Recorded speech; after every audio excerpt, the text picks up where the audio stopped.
Not everybody feels this way, but I understand that a lot of people are going to look at me a certain way.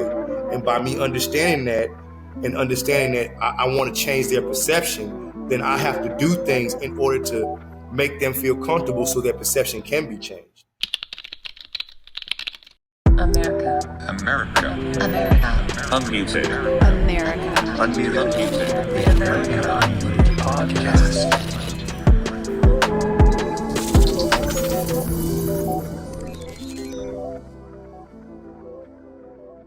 Hello, everyone. This is the America Unmuted Podcast, the podcast where we speak to those involved with, affected by, or passionate about noticing the wrong and who are doing something about it. I'm your host, Silas Dean, and I'm joined by Bernard Salandi.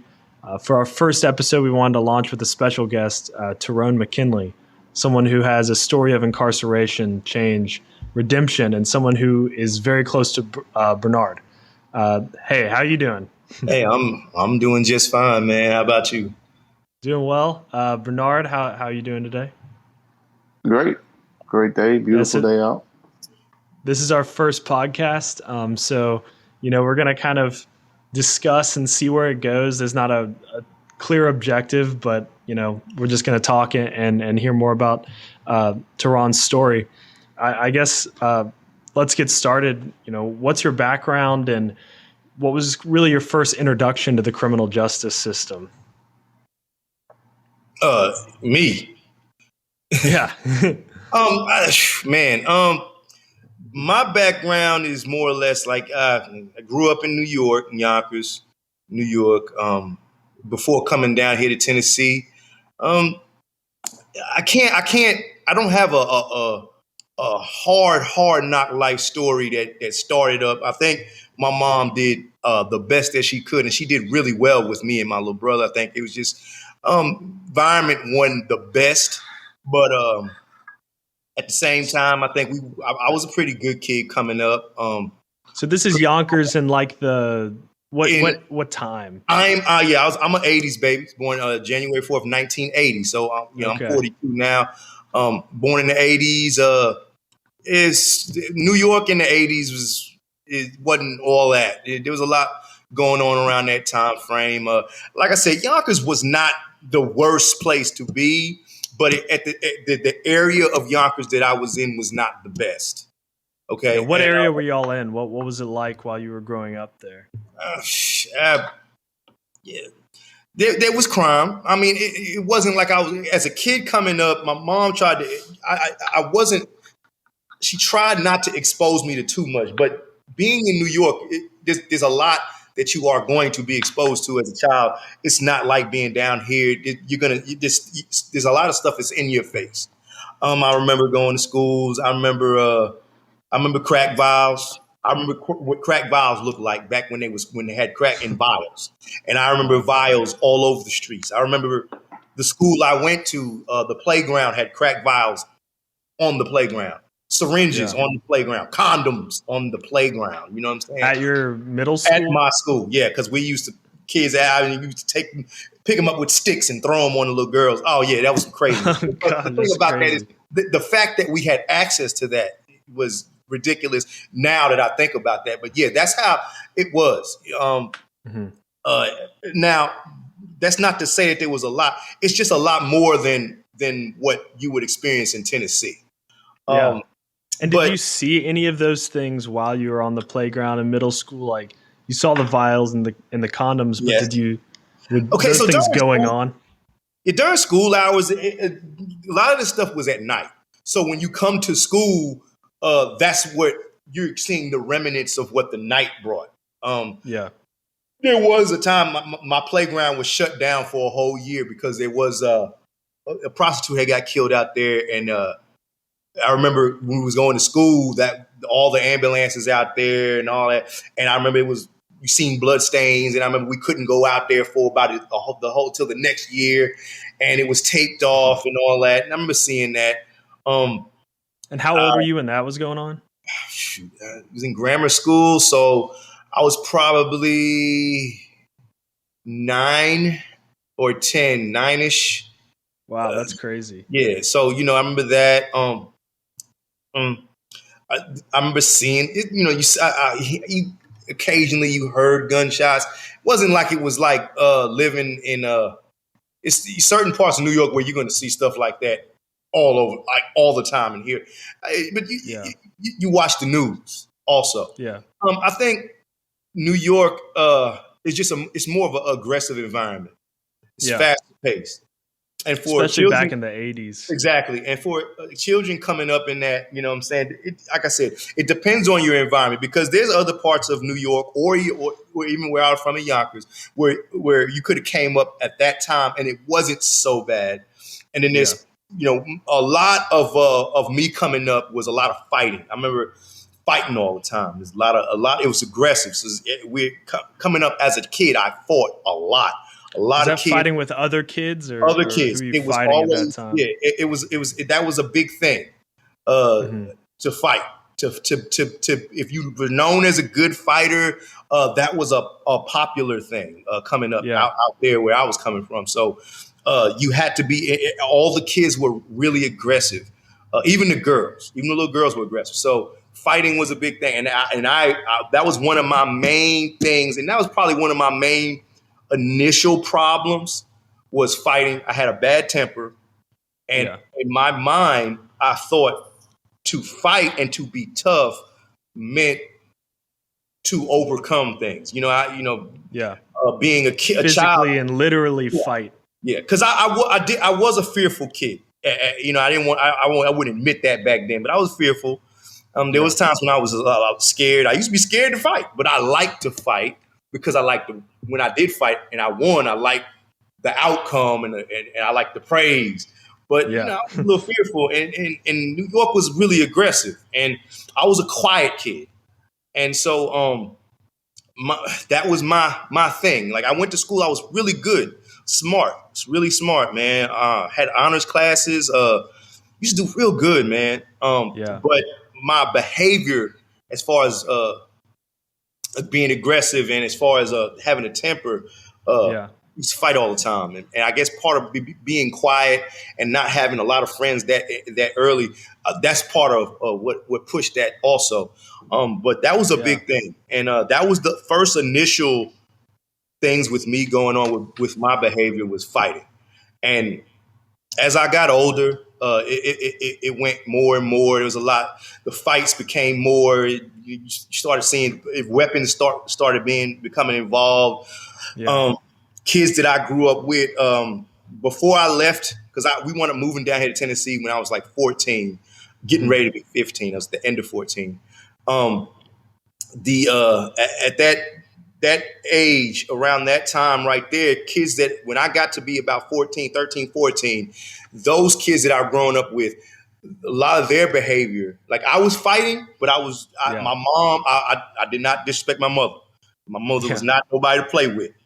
So, but outside the house, I was yelling crazy, wild, fighting and stuff. But I didn't do a lot of criminal activity at that age. But a lot of the kids started getting to that. 13 and 14, a lot of my age bracket kids, they started getting into robberies. That was happening around my area.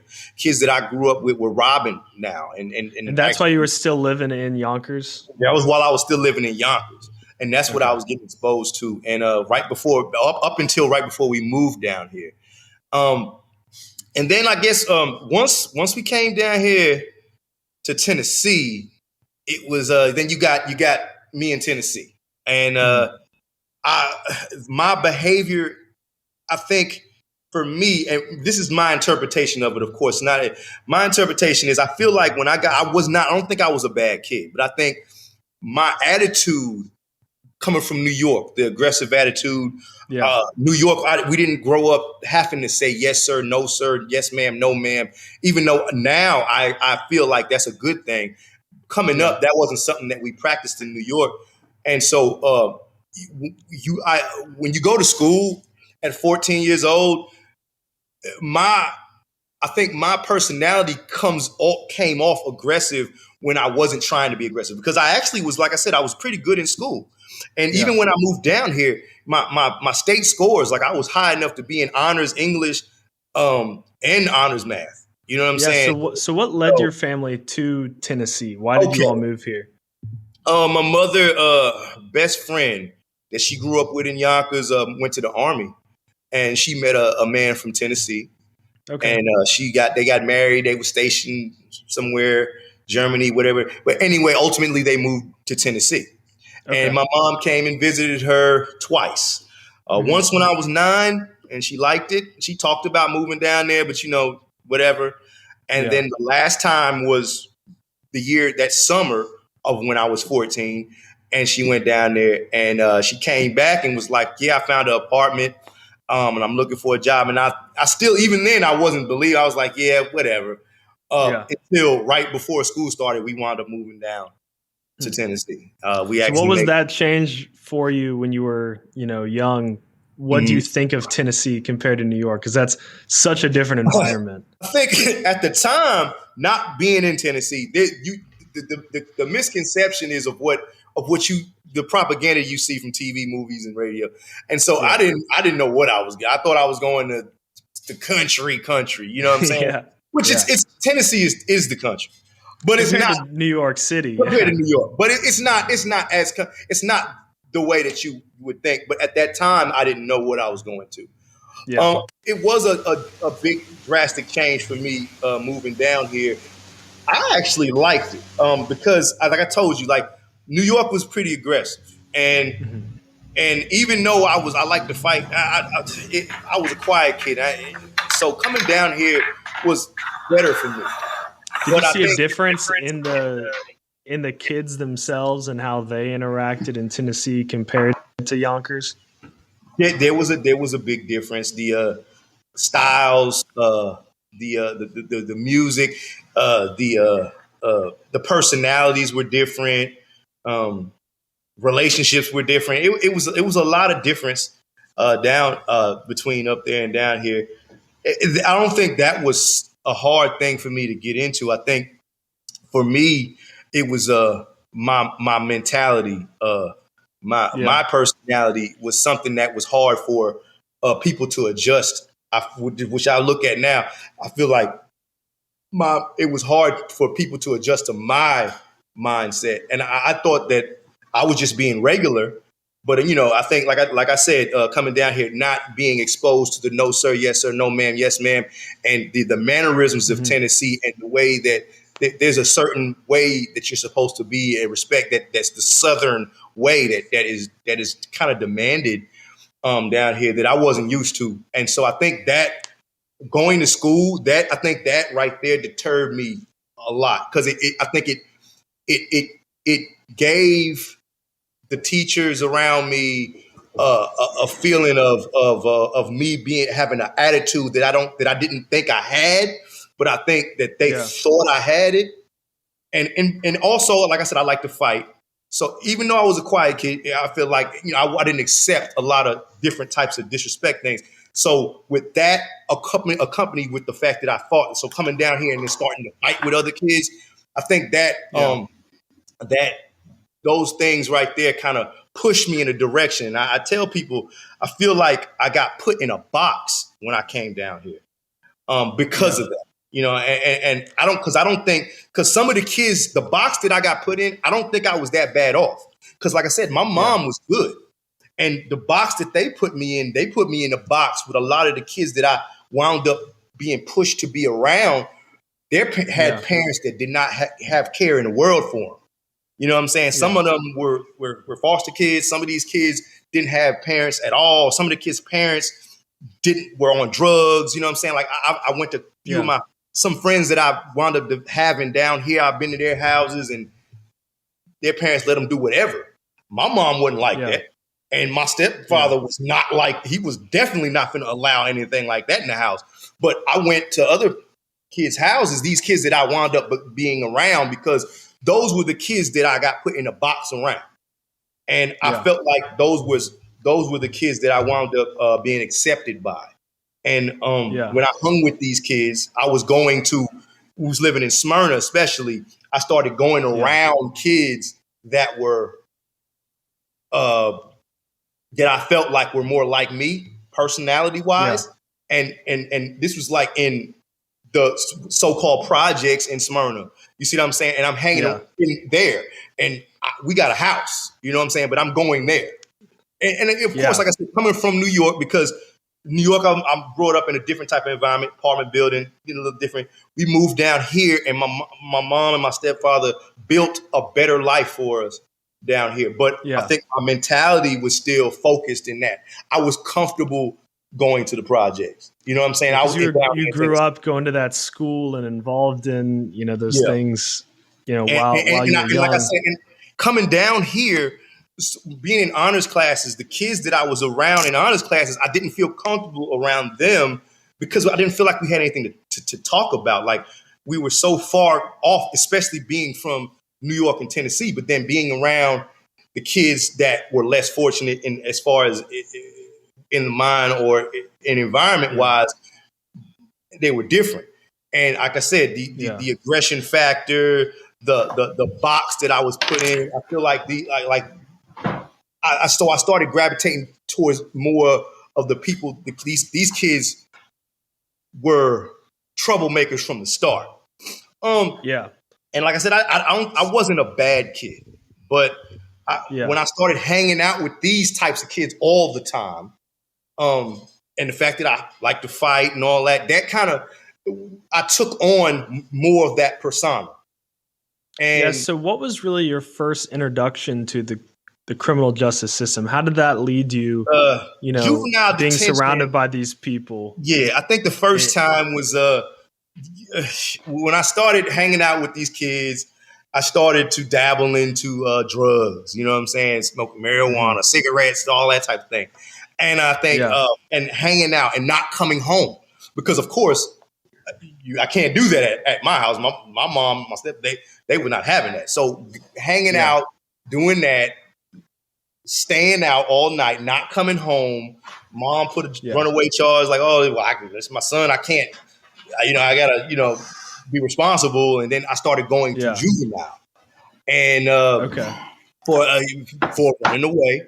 That started it. I got caught up. I think the first time I actually got arrested for real, I had the runaway charge on me, but I was in Nashville with a couple of kids that I was hanging out with, and one of the kids, we got caught up. One of the kids had stole some girl's wallet off the floor at some little arcade on 2nd Avenue. And we came outside. Another one of the kids that I was with had a gun. So when the police approached us, they found the wallet, the kid that had the gun. We all went to jail.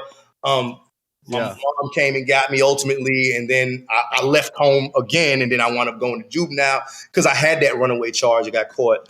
And so that first one, the first one, the charge that you were talking about with, the person who had the gun, did you spend just a night in jail or was it? Yeah, it was just that a longer time? It was one night until my mama came and got me. That was the very first time.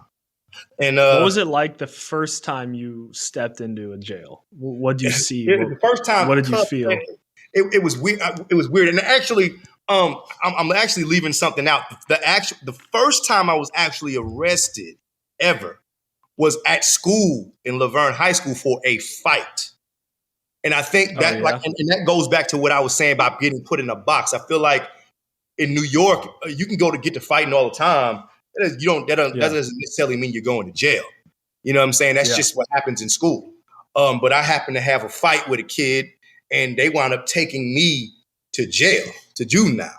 And that was not even a whole night. That was like until my mom got off work, juvenile, and then she came and got me. And that was a big thing. But what was going through your head? What was going through your head when that happened? The first time you stepped in? It was really scary at first because I didn't really know what I was going into, and I'm used to watching TV and movies. So I'm like, man, I got to fight in school and I'm about to go into juvenile. I don't know what I'm going to be having to have a shank. Like what is going on here? And at the time, I think I was only 15. And so, and that was a big thing, but that was just from a fight. And I hadn't really dabbled in any criminal activity besides that yet. It was just, that was a fight. And that was, like I said, I feel like that was the point that was putting me in, I feel like, in that box, because from there, I had a label, and I feel like that's kind of where the schools labeled me. and I labeled myself. In my mind, psychologically, I was living up to that also. So they were kind of seeing you, and you were kind of seeing yourself as like the guy who went to from juvenile. there, it just kind of this snowball affected.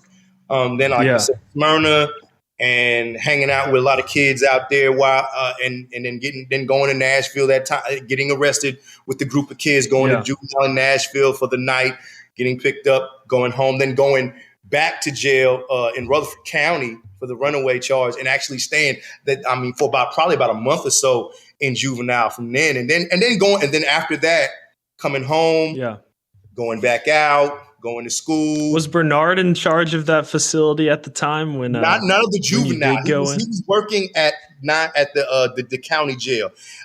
He was a deputy sheriff at the time. I know that was a big thing. I was still just going to juvenile, so it didn't really it hadn't affected his situation yet.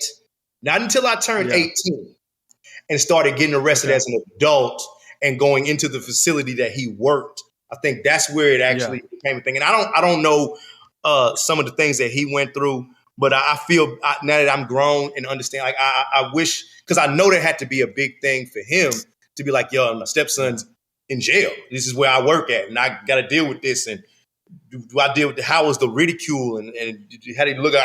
Bernard, what's going on? Your stepson, you can't control your house. I don't know what kind of situations he went through, but I know it had to be a lot. And I came back and forth quite a few times into the county jail before finally catching that last charge that sent me to prison for the years that I did.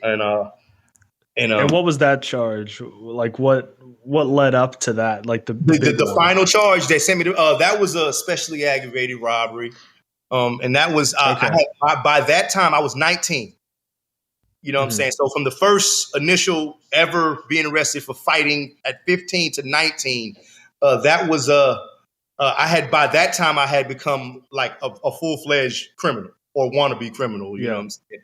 I was in the street. I was doing everything that I thought I should do to become a criminal. I was living. By that time, I was full-fledged trying to live up to that. I thought that was my mindset. That was my lifestyle. I thought that's what I was going to be. I had totally lost everything that I thought that I would be, and that was what I was trying to be. So do you think that kind of goes back to a lot of what happened when you were like 14 and that first one where you labeled yourself and your teachers and everyone just kind of started labeling you as that?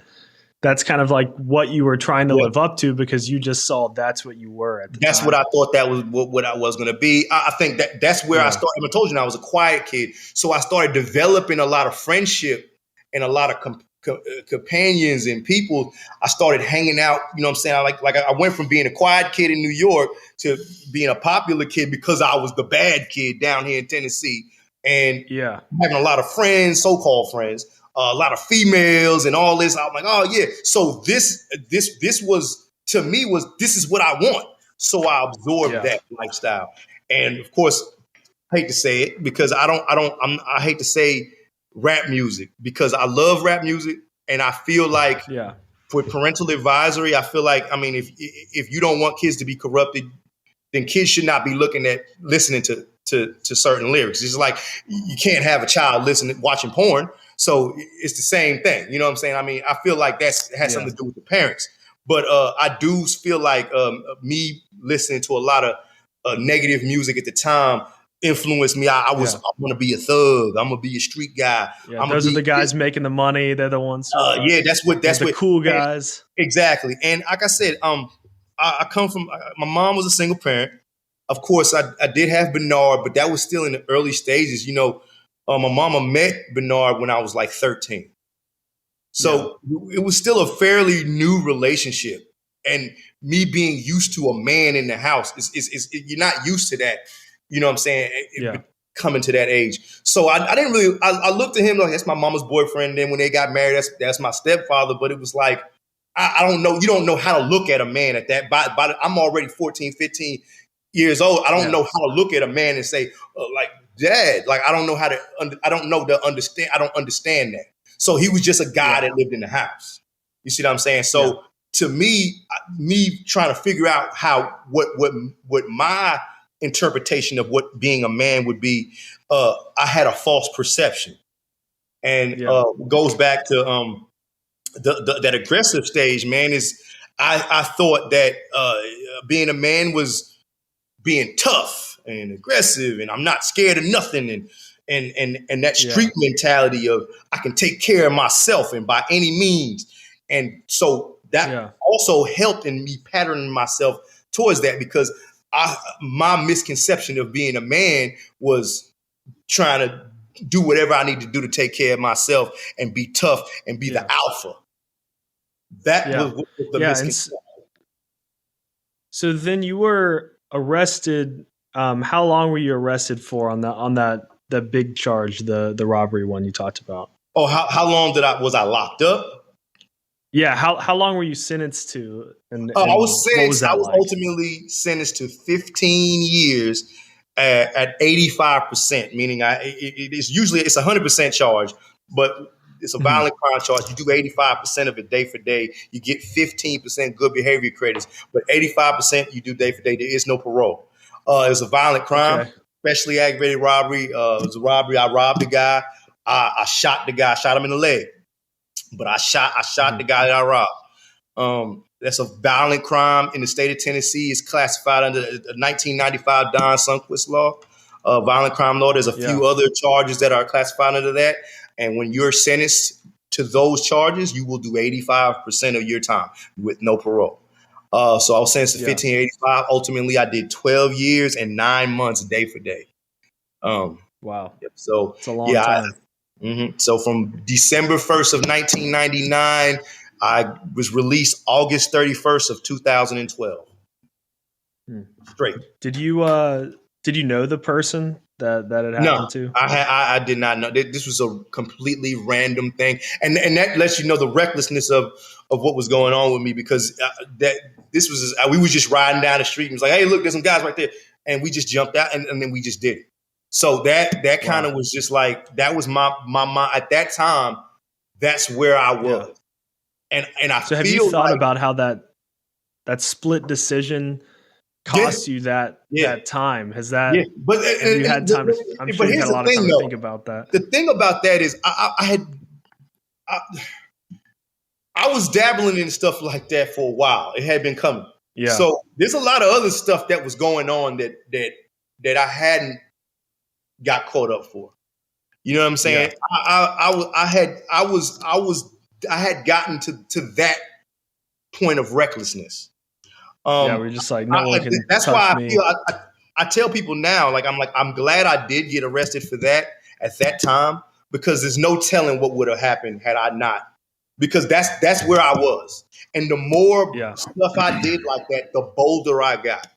And there's no telling where I would have been, because that's the mindset that it was getting too much. I was a dangerous person. I consider myself at that time, feel like I was sociopathic at that time. But that's because that's what became part of me. You know what I'm saying? That was part of where I was headed. Like I said, my idea of being a man at that time, the interpretation I had was tough alpha male man. No one can mess with me. You know, you're not going to be able to mess with me. You know, I'm tough. I'm hardcore. I'm tougher than everyone. That was what it was. So you have to fear me. So that was my persona, was to be feared. So that's what, the more crazier I was, the more fear that I felt like I had in everyone. And I felt like that was me being a man at that time. Yeah. So that's where I was. I was a dangerous person at that time.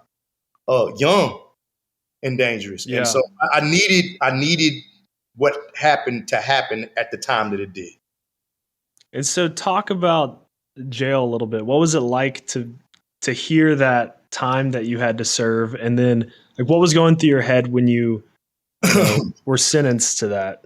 Well, it's so funny because when I first, I had been going back and forth to juvenile and back and forth to county jail for little things here and there. When I caught that charge, I did not realize how much time. I didn't know anything about the system like that. So I didn't know what especially aggravated robbery or regular aggravated robbery so I didn't know what that was. I didn't know anything about 100% charge. So I didn't realize I was going to get that much time. And I remember when they first offered, the first offer they made, I remember talking to my public defender, and he was like, the first offer was more. I had a bunch of charges, but that was one of the main charges. And he said, well, these other charges we're not even going to talk about right now.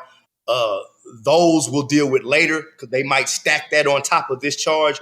But for this charge, they offered me 18 years at 100%. And he said 18 years. And I'm thinking 30% because in Tennessee, standard is 30% parole.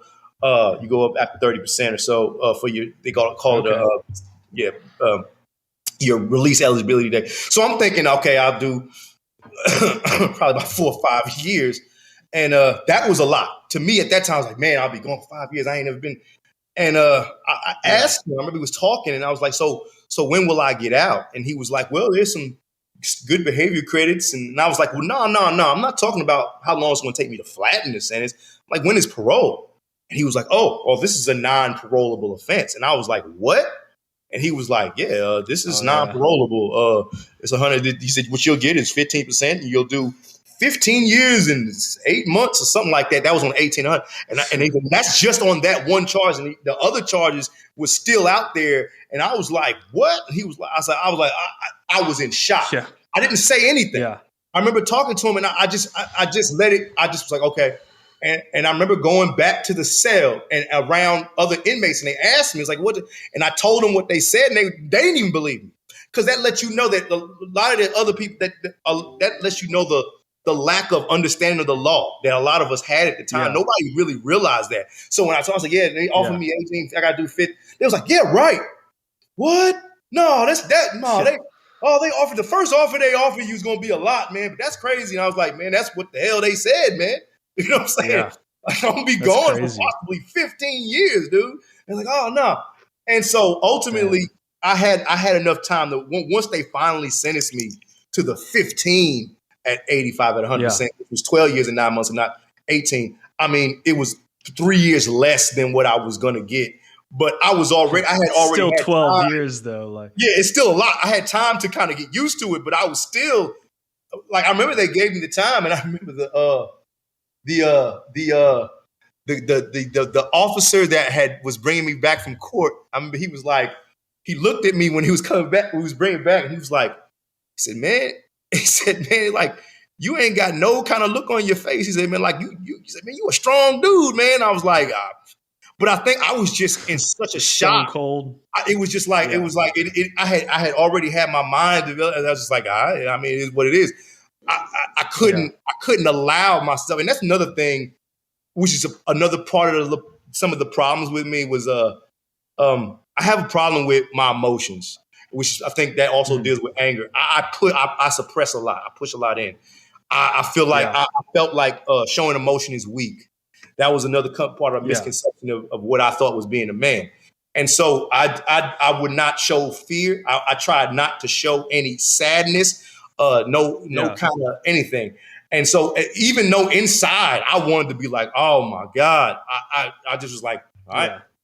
And that is what kind of is the way that I kind of lived from there. It was just like, it is what it is, man. You gotta jump. You know, it is what it is. It's what I'm doing.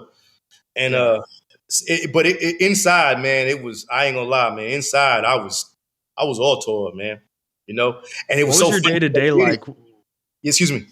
Sorry, go ahead. Oh, it was like he did it the day that we were supposed to plea out. They wound up calling me like 2 days before that day to plea out to that. And so my mom wasn't even there. Like nobody, none of my family was even. So it was like, I was like, can somebody tell my mom what the hell's going on? You know what I'm saying? Because they just gave me this time. So, you know, it was crazy, but it is what it is. At that time, it wasn't. So what was it like in the jail? Like when you got back, you have 12 years. The first while of it, I'm sure you were just like, was it daunting? Like, what was going through your head at that time? It was, man. I think, like I said, I had from when I first was told about the 18 and 100, that was like 6 months prior to when I actually pled out. So I had already had 6 months of, I'm going to be doing at least 15 years or something like it. I'm at least a decade. I'm going to be gone. I had enough time to develop that in my mind. I was just at that time. It was just, can we just get to 15? It was the minimum. That was the minimum. 15 at the time was the minimum. So if I could just get 15, and I wound up getting that for everything. They wound up dropping the other charges and just giving me 3 felonies, and I pled out to the 15 for the especially aggravated robbery that ate up I had an aggravated burglary and a theft over 10,000 they kept, and that ate that up because those are 2 3-year sentences that went in with the 15. And I wound up getting the least amount of time that I could possibly get, and that was at that time. That's what I was shooting for. So I had time to develop that. So when I went up, it was like, all right, I got the least amount of time I could get. At that time. So it was like, at least there's that, but at least there's that. It's still a long and so I was already ready for that. It was just, I could not imagine. I remember doing at that time, calculating, because I remember when the day I got back, I calculated for that 15 as 85%. And I did the math in my head. 15% of 15% of 15 is this much time. And I subtracted that from the 15. So I knew my release date then. Yeah. I mean, actually, I was a day off because I had it at September. You're just like marking it down and like I had September it. 1st, 2012, but I wound up getting out August 31st. But I had September 1st, 2012 is when I go home. I knew that, and that was I pled out in November of 2000. November of 2000. So from November of 2000, I knew pretty much what date I was going home. I knew I was going home in 2012. I knew I had 12 more years to go from then. And so I already knew talk that. about a little bit about like sitting in that jail cell for those 12 years. What was it like? What happened in those 12 years? I mean, that's a long time. But it is. The jail is one thing. The jail was one thing. The jail was what it was. It's more of a holding. So at that, especially at that time, it was more locked in because everybody's pretrial. There's not a lot of time builders at that jail at that time. So you're pretty much waiting to get your time so you can go to prison. In jail, you just basically sit. You have a little rec time. You come out, you eat, you have your little rec time, you take showers, but mostly you're in the cell. That was the longest time, I think, of the whole sentence that I had. The longest psychologically for me was the county jail, was the wait. And even how long was that wait? 19 months is how long I stayed in there. And I say about 7 of those months I was a trustee. So, and that was pretty cool. Trustee, I was able to move around. I was in a pod without cells, with a bunch of bunks. Yeah. So that made some of the time go by a little faster. But ultimately, I knew I wasn't going to be able to do 12 years in that county jail.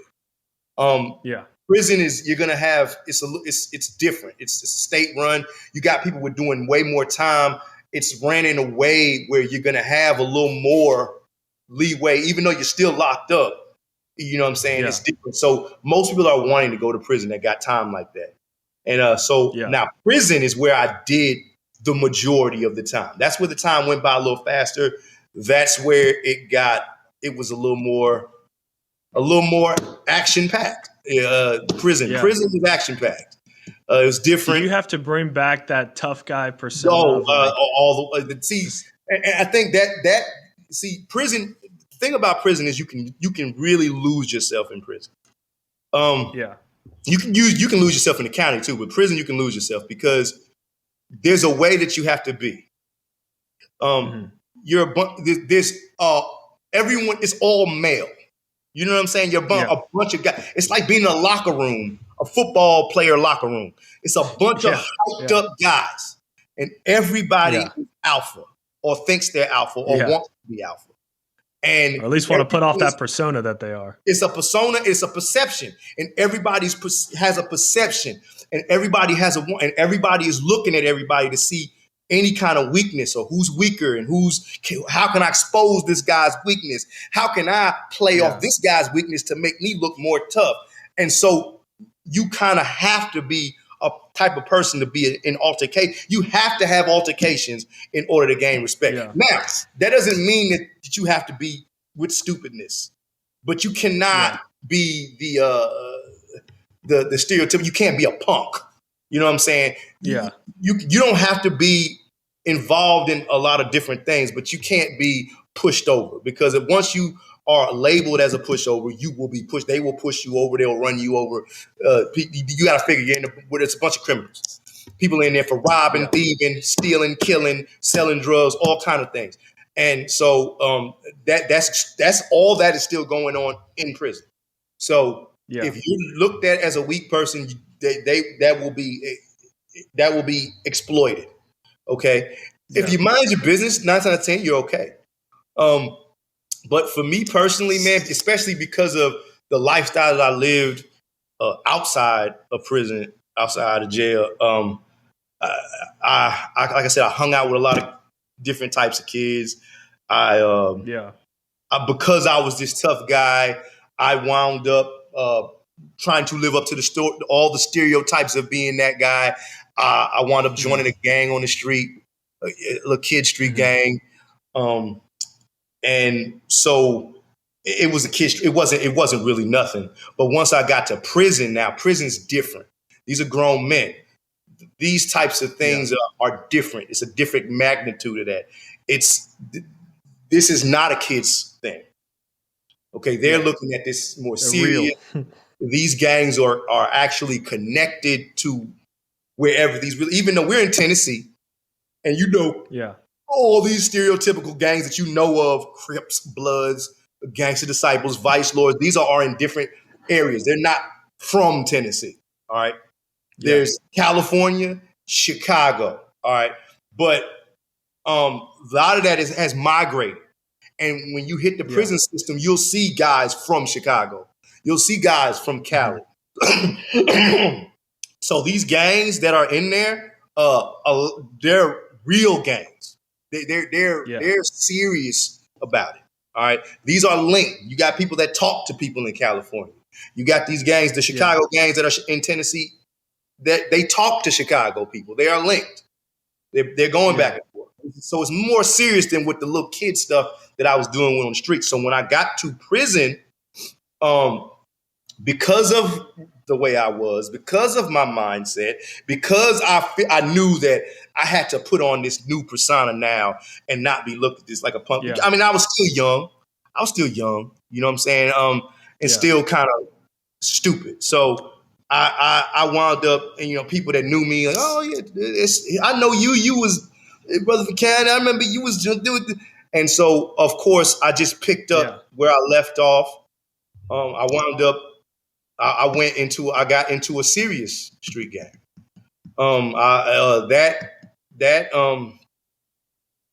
That I dealt with a lot.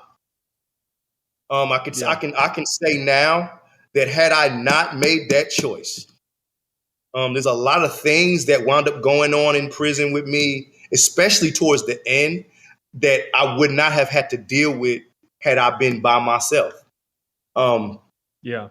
It's things that I had to deal with, or things that I had to be a part of that I would not have had to be a part of because I could just mind my own business.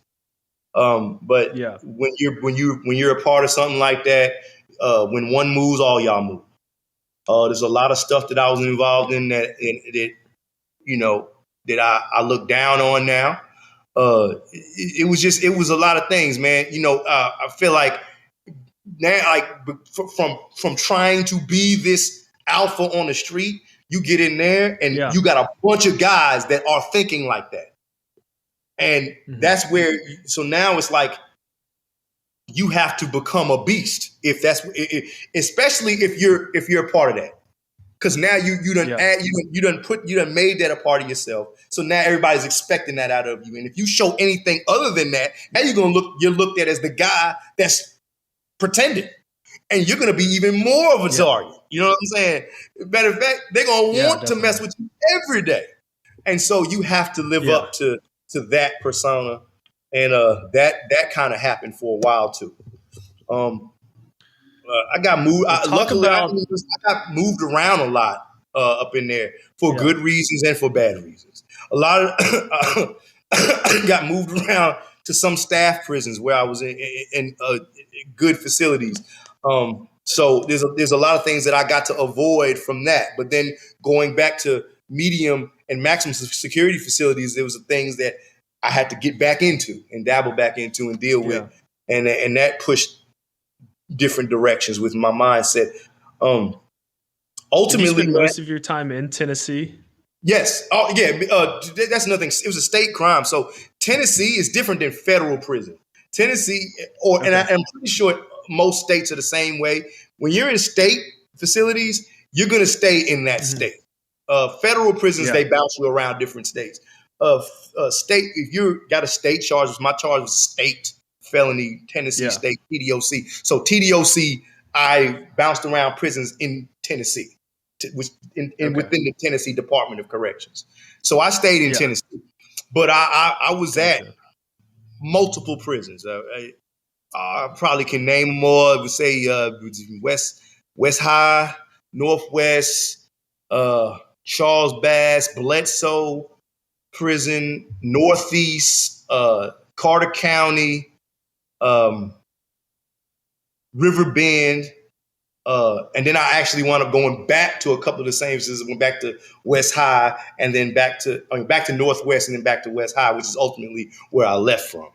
Which is funny because that was the first tour of Tennessee. Yeah. That was the first prison I went to. All over the prison I left from. Wow. Yep. That's kind of a whole full circle there. Circle. Yeah. Mm-hmm. So when you were done with your sentence, what was your mindset coming out? How did you become kind of what you are today? And you should say a little bit about, your situation now. Who are you now? Like, what are you doing now? And kind of what was your transition from that guy to kind of the man you are today? Okay. So, one thing I can say is that I knew that regardless of how much time I had, I knew I was going to be home, didn't have a life sentence. Mm-hmm. So there was things I did in prison as far as like, tried to go to school. I got a couple of trades, although I think the thing with those trades is that I took a lot of trades in the beginning of my sentence. And after those trade classes was over, I went to something else. And 9-10 years later, I'm not going to remember what I was doing. You know what I'm saying? Because you don't have the opportunity to work on what you did. You know what I'm saying? So I did brick masonry class.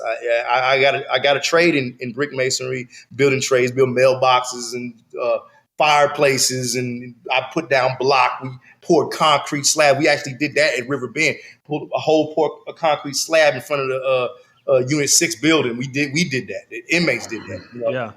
We put all the ceramic tile in River Bend's showers in the maximum security area part. We put all the ceramic tile and put the floor in it. We did all that. We put the vinyl tile in the library of that prison. We did that whole thing. That was what the inmates did. I also got heat and air conditioning. Although I didn't get to complete the class, I actually got my universal technician's license. I paid for that to take the course and take that federal test. I got my EPA license. But that was in 2008. And once I got out of that class, that was 2008. I didn't go home until 2012. So I wound up not really remembering all that. I think I still knew. I say that to say I knew that I need to have a job. You know what I'm saying? It was another reason why I didn't get a bunch of tattoos on my face. I knew that I needed to come out and become some kind of productive member of society. I knew that this was not a lifestyle that I wanted to live forever. You know what I'm saying? Yeah. And so I kind of stayed with that, man. No matter how much of a beast I had to be in prison, I knew that when I came out that I could not do that forever. That was not going to be the end all be all for me. And so having that mentality, and like I said, I mean, there was guys, like I said, I was around a lot of derelicts and crazy guys. Then there was a lot of smarter people that I talked to and spoke to, and a lot of guys that were just like me, that we were beasts, but we talked about things that we wanted to do, and we got out, and we talked about, well, you know, if you want to have a family and kids and stuff, then this type of lifestyle is not something that we're going to have to keep. You can't have this lifestyle and be on that. So we talked about that, and how was we going to be able to figure out how to do that? And like I said, I'm not a dumb person. I'm pretty smart. And so when I got out, it was, I will say this, it was hard. Tried to work. First few jobs I couldn't really stick with them. I tried to get a job at Amazon. At that time, they wasn't hiring felons. That was a devastating blow to me. I actually got into dabbling in the drugs at that time, trying to, not using, but trying to sell. You know what I'm saying? I got into some of that, and I wound up getting caught up again. That was right when I got out.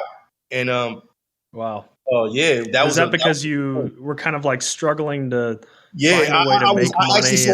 So I say this: I had a relationship while I was in prison. The last 3 years, I met up meeting who is now my wife. She's a good woman. When I got out, that's who I went to.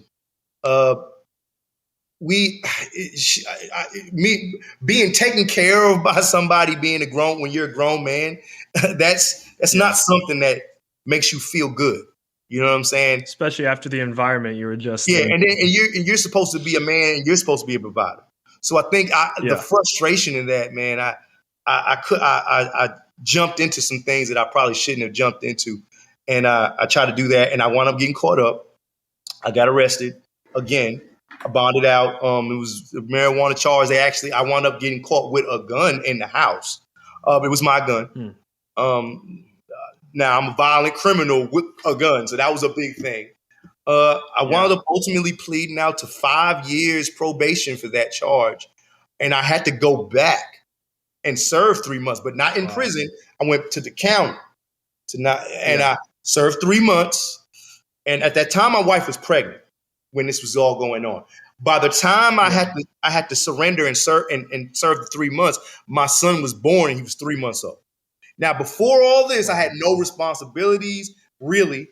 You know, it's me. There's no care in the world.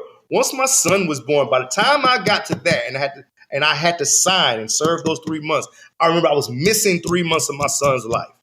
And I remember that was something that because I remember I was wanting to get probation, hoping that I could just get probation because the gun was just in the house. It wasn't like I was walking around with it. So I was thinking, maybe and the drugs that I was messing with was marijuana. So I was thinking, that's not a real bad drug. And they just give me probation. I served all my other time, but they wanted me to serve some time. And I remember serving those 3 months. And I remember just serving those 3 months of missing my son. That killed me. And I remember coming out and I said, I can't do this. I'm not going to be that guy. I'm not going to be that father. I've been in prison. I did 12 years and 9 months in prison around a lot of guys who had kids and seeing them just missing chunks and chunks out of their kids' lives. And I was like, I can't do that. And I can't do that to my son. And I didn't want to have a cycle, a stereotypical cycle that would affect that. And so that coupled with the fact that I did do that time. And so not wanting to go back to that, wanting something better, having a child, having a wife, having my mom and my stepfather who I felt like I disappointed. That was a big thing. And so when I came home out of them 3 months, I knew then, I was like, there's gotta be something. And I can tell you right now, one of the biggest saviors, Bernard, man, is the one that at the time he was working, he was over the workhouse. And the job that I'm working right now, they have workhouse guys that go up there and work at this particular job. It's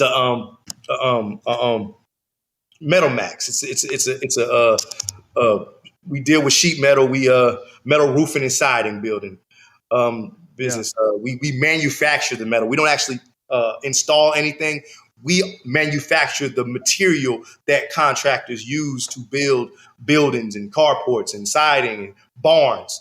And so the workhouse was having guys work up there. So because Bernard had that contract through them, I think he knew one of the general managers. And from there, I think when he reached out and said, look, I got you an interview, going up there and check out with that guy and see what's up. And that's what I did. And it was like 2 weeks after I had got out from doing those 3 months. And I went up there, and that was in April of 2014. And I started working there May 1st of 2014. And I've been working there ever since. That's what started the whole thing, because that's where I started my career. I actually had a job. I worked hard. I came in early. I did whatever I could to maintain that job. I started getting a steady paycheck. From when I first got out of prison, even when I had a little credit card that I tried to establish credit with. I knew that I wanted to build credit. I knew what I wanted to do. I wanted to own a home. I wanted to have kids. I wanted to eventually own a house. I didn't know how quickly I was going to be able to do that, but I knew I had to get my credit up. You're so funny. My wife, she's a social worker, but she has so much student loan that her credit, we wouldn't I couldn't use her credit. I built my credit up. And I was able to ultimately, from working this job, developing my credit card. When I got out of prison, started off as a $300 credit card that now it's a $9,000 limit. You know what I'm saying? I built that up for that. I have another credit card that has a $6,500 limit. Like I built that up. I try to keep my credit right. I try to understand. I try to look into understanding how to get a house. When people would talk at my job about who the ones that had houses, I would ask questions like, so how did you, and what kind of loan is that? There was things that I did not know were available to me. And that's another thing, man. I wish that, especially with prison or even in schools in general, we don't get taught about how to live as a grown up. I think that's a big thing. You know what I'm saying? You learn it's so much focus on school and math and English and science and blah blah, and nothing's wrong with that. But and even if you have trades, but there's no talk about budgeting and finance. How to pay your taxes. Like you got economics classes, but economics class is not teaching you budgeting. That's what they should be teaching you. You're learning about stuff like stocks and stuff like that's not unless you're going to be a stock person. You know what I'm saying? That's not. Teach me about how to budget. That's the first thing you need to teach me. Teach me about how to get a budget, save my money, how to be responsible about money, how to be responsible about credit, what credit is, what credit can do for me, why I should not mess my credit up. So that way, when you're young and if you start building credit at 18, 19 years old, then by the time you're 25 or 30, you should be able to buy a house and all that. You'll be good. But what happens is a lot of kids go to college and mess stuff up because they don't know. They start learning that just through experience. And I think that's another thing, like a part of one of my things is like, even though I was living this crazy mentality at a young age, I didn't see any way to have a house or obtain a car. Because at that time, at the age that I thought that you had to buy everything cash. So in my mind, I'm like, I got to save up enough money to buy a house and buy a car. I got to save up. I don't know if I'm going to be able to save up $100,000, $200,000. You see what I'm saying? Because you don't know what's available. I did not know that, FHA loan, rural development loan, this such and such loan. I didn't know that. Zero down on this if you do this, and you only need a 630 credit. What? I didn't know that. So you don't know these things, and without that type of, I feel like once I was able to have that knowledge, and all I had to do was just live up to that and get that, obtain that, and then look into that, and then talk to these people and then deal with real estate agent and blah blah. And once I was able to do it, I wound up. I did it, man. And you're now I own a house. I bought a house from working this job that I've been working for almost 8 years. That's part of the things that's helped me to get this house, man. Is able to be working consistently, a real job that pays good. I get PTO time. I got vacation days and paid vacation. Holidays. Not temp service things where you gotta work. You know what I'm saying? You don't have no vacation days. You take a day off, you don't get paid. I mean, which that's a lot of people like me. That's what they are left to work. Coming with a background. That's another thing about my job that I feel like I was blessed with. The job that didn't really look past my background. They allowed me to have the chance to build that. And that's what I did. And now I'm a floor supervisor. And on first shift, I'm a supervisor. It's a lot of opportunities that come with that, man. Like I said, I bought a house, man. I own my car. My wife has a car. So there's a lot of guys that are like me that's got out of prison that are still struggling, man, trying to work temp service jobs because it's hard. They're having a hard time finding jobs that's gonna be sympathetic to their backgrounds, and it's hard. It's hard, man. When you have a background like that, you're automatically labeled. You're put in that box. I think one of the things that I was able to do was, man, and I tell people this at my job, man. I said, man, when I got there, there was a certain group of people that were there, and I knew they were going to look at me a certain way. So my job was to go in there, and I did whatever I could do to make them comfortable around me, because I knew I understand stereotype. I understand that. I don't think it's okay. You know what I'm saying? I don't think you should judge a book by its cover, but I understand that people do. So what I had to do was my actions. I had to make sure that my actions simulated I'm a hard worker, but I'm also a nice guy, man. Like I had to make. Hey, man, I'm Tyrone, a nice guy. I'm cool, man. I want you to feel comfortable. I'm not a criminal penitentiary guy that might hurt you. I'm a nice guy. Hey, I had to be jokingly. I had to open myself up, and I'm an antisocial person, and I still am. But I had to make myself become this guy. That's why, and everybody likes me at my job, and that's one of the reasons why I've been there for a while. I like a lot of people. A lot of people like me because I made myself. It's a certain way you have to be. My mom, man. A lot of things that she said went in one ear and out the other, but I made the things that she said eventually stayed. And versatility is a big thing. And she used to say that a lot.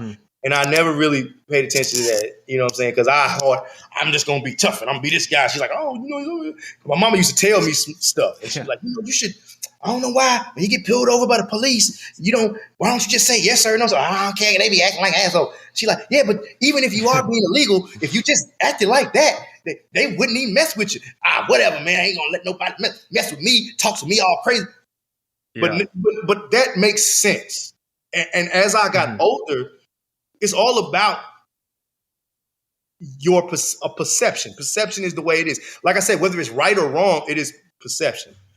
So that's part of the change, I think, for me, that worked for me, is the understanding and the not feeling inferior by saying, yes, sir, officer. Yes, sir. No, sir. No, ma'am. I mean, I can be respectful especially if you're respectful to me. Now I know maybe you ain't gonna be respectful to me, but I'm gonna start off treating you with respect. There's no problem with that. And I think that was part of me breaking down this barrier of tough guy to understand part of the understanding of what it is to be a real man. You see what I'm saying? Yeah. Understanding that you're not a punk. You know what I'm saying? It's understanding that we're all human beings, and understanding that's the way that as a man, that sometimes as a man that you are apologetic. You know what I'm saying? That you do give respect. You know what I'm saying? And so like I said, I'm not fake. I'm just hey, I understand life. Don't feel this way towards me. I'm not confrontational. Now, of course, if you disrespect me, then I mean, okay, then we're in a different realm. But first and foremost, I understand. I want to break down a barrier. I want you to feel comfortable around me because I know, and not everybody feels this way, but I understand that a lot of people are going to look at me a certain way. And by me understanding that and understanding that I want to change their perception, then I have to do things in order to make them feel comfortable so their perception can be changed. And there's a lot of guys that don't know how to do that. That's a lot of the problem with a lot of guys. They don't understand that yet. And they don't understand how to change that perception. They don't understand how to be that way. They feel like that's something. It's that oh no, they're still on this rebellious mindset of, well, I don't know if you like me the way I am or whatever. And I'm like, well, you can't be like that depending on who you're going to be around. Now, when you go home in your own home and your own family and your own people, you can be whoever the heck you can be that way. But if you're going to, especially if you're trying to be a professional, you know what I'm saying? It ain't no different. No matter what kind of person you are, if we go to a football game, we like, hey, wild out here having fun. You're not going to act like that in the workplace and professional environment. You know what I'm saying? You have to be a certain way you have to be when you work. And there's a certain way you have to be that you can be when you're in your own social environment. And once you're able to be versatile and understand that there's a difference, then you're cool. And I think that's what people have to realize is how to separate that, man. And like I said, prison will mess you up. Your story is really inspiring from where you came from and your mindset and your, transition through kind of the beginning to, being incarcerated and seeing that environment, and then ultimately coming out with a, as Bernard said, a better credit than him, and being able to change your life around and do these things. I feel like there are a lot of people like you out there and they don't get shown that, this hard work is achievable and people can do it and do it. And, hopefully your story can inspire a lot of other people because, as you know, it's inspired a lot of people that you probably don't even realize yet with what Bernard and I are doing with the Resource Project and with, some of these other things. And, so I appreciate you taking the time to talk to us. Thank you. Yes, I appreciate you guys for the interest, man.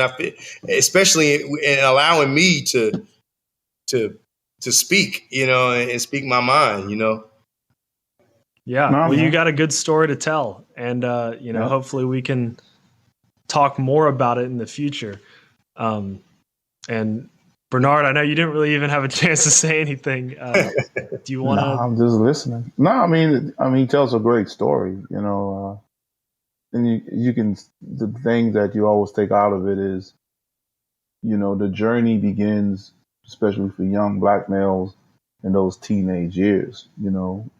When they become adolescents, you really got to pay attention to the environment. And, and I was picking up on what he said, because Tyrone, to me, he was different, and I always said, how did I miss that? Because at home, he was totally different. He was very respectable, clean cook. And then is when he hit the street was this other thing that, because I didn't see it, I didn't know that he was going through it. And by the time, I kind of seen what was happening was because he started getting detained. I'm like, what's up with that? It's not the same kid at home. But now hearing the story, now I understood kind of more clearly, like what that was all about, what he was dealing with, and it just made me more, because of what I went through with him, it made me more assertive with even my son and then even my girls, because it just made me be aware that you got to know exactly who they're hanging out with, even their parents, all of that. Not just, oh, this is my friend. No, I'm going to see your friend's family. So that way I know what kind of environment you're going to go into because of what he went through, So that was interesting to hear him, talk about that. And then as far as when he was in my jail as an adult, I didn't look at it that way as, you know, a negative towards me or his mom. It was just, he was going through, and we just I was more concerned for him because, doing that job for that long, I already knew what his journey was going to be. If he didn't change his ways, he was end up where he ended up. And that was the sad part for me. It had nothing to do with, I was so disappointed and I was worried about my coworkers. Nah, it didn't cross my mind. And actually I used to go to my superiors and say, we got to do whatever is best that we can to help him, because I hate that he's going down this path. And and plus he actually, I don't know if he remembered, he actually asked to go to the state because I remember my frame of mind was, well, if he's here, I can keep an eye on him, and his mom can see him more. But hearing him tell why he wanted to go, it made sense because it's limited activity. So, and he had that much time to do. So it was a very wise actually request at that time. And the thing too that I always got to remember, he was only 19 years old. And dealing with these things, that's crazy. And the thing now that back to the resource center, we got to really focus too with this project that we're doing. If we ever get into a state environment or even a jail facility where they say they're doing, any kind of technical training for these individuals, we got to make sure they understand too that, well, it's one thing to train them, but we also got to place them in these jobs that you're training them to do. Because like he said, you train him to do something, he has a 13-year sentence, and he's learning this thing in 4 years in. Well, make sure you keep him or get him a job doing it while he's in, at least. Exactly. So when he gets out, he can say he's an expert at that job. So that's something we really will have to bring home when we approach. Or even possibly think about pushing institutionally. You can institutionally move the guy to another facility where that job could facilitate. Like, okay, we don't have enough people to work this type of thing here, but they need people to work as plumbers at this facility, and he just got his plumbing degree. Well, let's bring this guy over here and put him in that job. Yeah. And now, not only did you get this degree, but then you wound up working in that. You know what I'm saying? Yeah. And so when you're released, you can actually do something. Exactly. It makes sense. A lot of things about prison is based on your mindset. It's based on what you're going to do with what you do, that particular person. And that's cool. But if you're really focused on correction, then you're going to want to, your job as a corrector in correction is to try to make sure this person stays on that line. Now, I understand we're grown ass men, but you got to think we made wrong decisions to get there in the first place. So of course you can't think, well, he's going to make the right decision once he gets this degree. He's going to make. We're still messed up. Well, look, the culture has changed as far as the job opportunities now, because really, what's happening now is a lot of these, especially manufacturing places, are begging correctional facilities, jails and prisons, for labor. So my point is, if you're going to train them in certain things, and now the culture is you have these opportunities, you're going to have to open your mind and make these things available. And the last thing I want to touch on, though, is what you kind of said. At the end of the day, y'all are grown, and you had already made up your mind, because with TJ being born, that you wanted to change your journey and get into a positive role. Well, that's taking advantage of the opportunity. And that's what you did. You were a living example of that. We see too many, and you've seen it too many times, where they just still can't get right, and that's why we still have a platform like this. And that's why the last I heard, they weren't closing prisons. They were talking about building more, because people need to understand that. Look, it starts with you. And again, you are a shining example. You decided, you had opportunities, but you decided to take advantage of it. And that's what they need to really instill in these, young men and women. If you don't take advantage of it, we'll see you again. Exactly. Because, you know, you got people like this young man who has nothing to do with correction until he got this job working with us. And he wants to give people an opportunity by using technology platforms. But you got to take advantage of it. So that's my last piece on that. Yeah, to some extent, you can't give somebody anything, but you can create the opportunities to build responsibility and to stand up and make a change. You know, if they want to do that. And I think there's so many things that need to be corrected in corrections. And you know, that's a whole nother people. I got a lot of things on there too, but I was, like you said, we'll talk about that another time, maybe if you want. But we'll invite you back because you're a great podcast, thank you. Podcastee, and so you know we'll definitely have you back. And next time, hear more about really your experience actually being in there and things that you've seen and people that you interacted with, and directions that we can go to, in corrections and come up with technology solutions to potentially, craft things that can help you get place and really, hear from somebody who went through that. Yes, sir. So we'll make sure to have you back on here and talk to you very soon. Cause like I said, your story is inspirational and you may not see it every day, but I know, I'm sure the people surround you, and I know Bernard because he's told me about your story all the time, but it is inspirational and does, make a difference in the world. Definitely. Yeah. Definitely. Well, thank you. Thank you. It was good being here, man. No, thank you. Great job. Thank you. America. Unmuted. America. Unmuted. The American Unmuted Podcast.